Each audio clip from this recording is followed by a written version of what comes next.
புதுமைப்பித்தனுடைய கதை. கணவன் மனைவி 2 பேரும், அவனுக்கு சரியா வேலை இல்லை, அதனால வீட்டில் காசு இல்லை.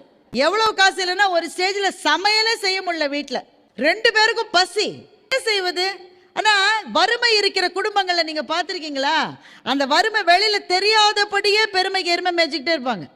அப்படி வாழ்ந்துட்டு இருக்காங்க 2 பேரும். அந்த பொண்ணு சொல்றா, இப்ப நவராத்திரி நடந்துட்டு இருக்கு, கொலு வச்சிருக்காங்க உங்க ஃப்ரெண்டு வீட்டில், கொலு பார்க்க போனாக்க அப்ப சாப்பாடு போடுவாங்க, நம்ம கொலு பார்க்க போற மாதிரி போய் சாப்பிட்டுட்டு வந்துடலாம்னு சொல்லி மனைவி சொல்றான். கணவன் சொல்றான், நல்ல யோசனை. 2 பேரும் போயிட்டாங்க. அவனை விட அவளுக்கு பசி அதிகம், அவளுக்கு ரொம்ப பசிக்குது. போன உடனே சாப்பிட மாட்டோமான்னு தேடிட்டு போறாங்க. ஆனா அங்க இந்த கொலுவுக்கு வந்தா பாட சொல்லுவாங்க. நீ ஒரு பாட்டு பாடுற நிலைமையில இருக்கா இவ? சரின்னு ஒரு பாட்டு பாடுறா. ரொம்ப நல்லா பாடுறிய, இன்னொரு பாட்டு பாடு.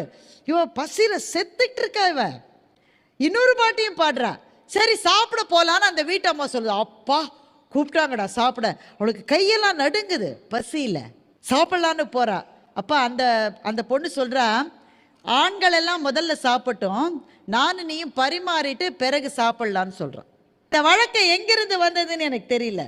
பெண்ணு தான் சமைக்குது, அதுதான் சுத்தம் பண்ணுது, அதுதான் எல்லா வேலையும் முடிக்குது. அப்ப நம்ம என்ன செய்யணும்? முதல்ல அதை வச்சு சாப்பிட வச்சுட்டு மற்றவங்களும் அதுக்கு பிறகு சாப்பிடணும். ஆனால் அப்படி ஒரு வழக்கம் நம்மில் இல்லை.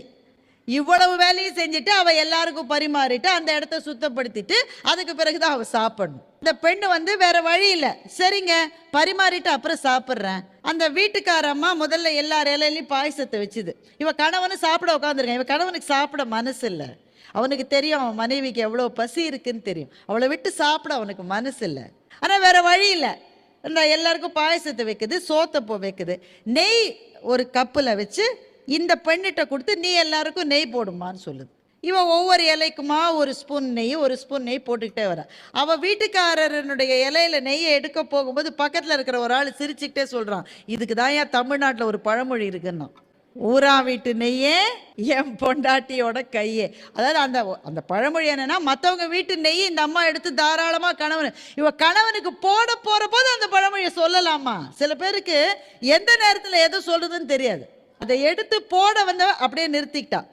ஒரு ஸ்பூன் நெய் போடுறதுக்கு பதிலாக ஒரே ஒரு சொட்டு நெய்யை எடுத்து தன்னுடைய கணவனுடைய இலையில போட்டா. புதுமைப்பித்தன் கதை இப்படி முடிச்சாரு. ஒரு சொட்டு நெய்யை ஊற்றினால் அவனுடைய இலையில் 2 சொட்டு நீர் விழுந்ததுன்னு எழுதுங்க. இந்த 2வது சொட்டு எங்கிருந்து வந்ததுன்னு நமக்கு தெரியும் தானே? அவள் கண்ணிலிருந்து வந்த சொட்டு, பசித்த வயிறினுடைய சொட்டு. இந்த கதையை புதுமைப்பித்தன் எழுதிலதான் எனக்கு ஆச்சரியமே கிடையாது. ஏன்னா அவருடைய வாழ்க்கையே இப்படி இருந்த வாழ்க்கை.